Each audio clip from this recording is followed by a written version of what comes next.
Let's now start this bulletin by telling you about the recent updates from Hong Kong. Now, before the COVID-19 pandemic swept through Hong Kong, the city-state was up in arms against mainland China over a controversial extradition bill. And as COVID-19 cases slow down to a trickle, these tensions are flaring up yet again. This time over another controversial bill that seeks to criminalize any insults to the Chinese national anthem. Legislators in the Hong Kong Assembly came to blows over this controversial bill. This is the second time this month that clashes have broken out between the pro-China and the pro-democracy lawmakers in Hong Kong. Some of the pro-democracy lawmakers were forcefully removed from the chamber by security guards. The scuffle broke out in the House committee, which is tasked with reviewing bills before lawmakers vote on it. The committee chair's position has been vacant since October. Pro-democracy lawmakers have been using delaying tactics to ensure that an appointment is not made. On Monday, however, pro-China legislators unilaterally appointed an official to lead the committee. This enraged the pro-democracy camp, which considers the move to be illegal. Some lawmakers tore up the assembly rulebook and threw it at pro-China officials. The bill is scheduled to have a second reading on May 27th in the Hong Kong legislature, and protesters are calling for a citywide demonstration on that day. Although Hong Kong participates as a separate entity in sporting events, they have the same national anthem as China. Sporting fans have often booed at the Chinese national anthem when it is played inside a stadium. And now Beijing passed a bill against insulting its national anthem. But as per the agreement between mainland China and Hong Kong, all laws passed by the Chinese Communist Party will have to be ratified by the Hong Kong legislature.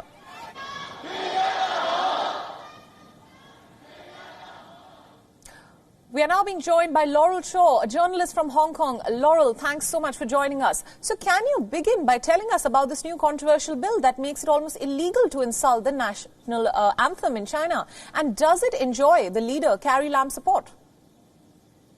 Yes, Carrie Lam absolutely wants this bill to pass. The government has warned the Legislative Council that they need to pass this bill as soon as possible. So the bill criminalizes insulting the national anthem, and you can be put in jail for up to 3 years and fined almost $7,000. And of course, people in Hong Kong are afraid that this is just another sign of Beijing tightening its grip on the city.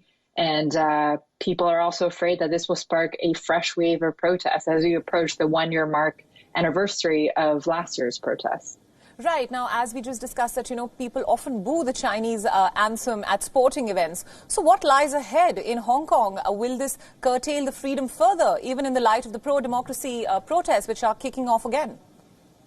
That is the exact fear, that this law will give more ammo to the pro-establishment government to punish protesters, to arrest people, to put people in jail, that this will further curtail freedom of speech in a city where freedoms and rights have been eroding since the handover in 1997.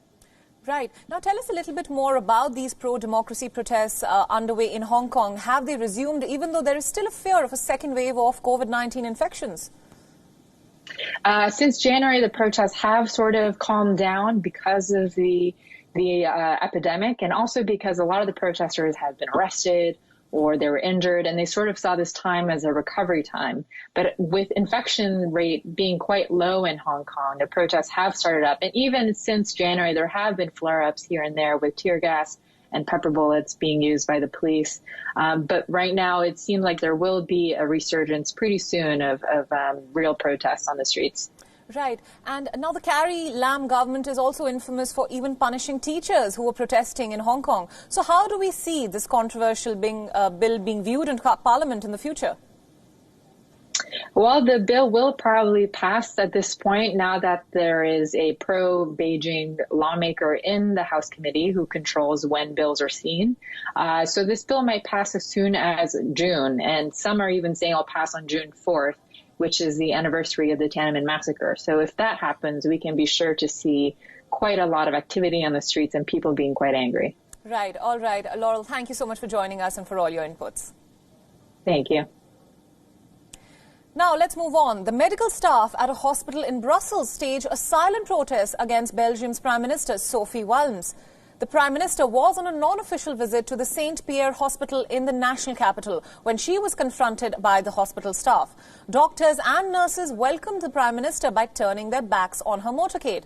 Medical workers claim that their work is not being appreciated or acknowledged by the government, and there has been a certain backlash against the government's move to recruit unqualified staff to carry out nursing activities.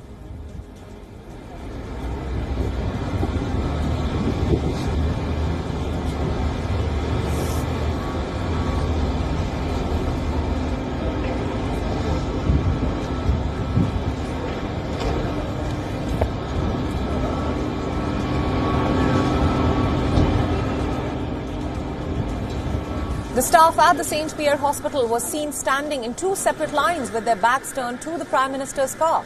Belgium is all set to exit the 2-month lockdown starting today.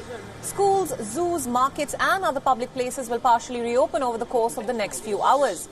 Belgium is one of the worst hit countries in Europe from COVID-19 with more than 9,000 deaths and 54,000 cases so far.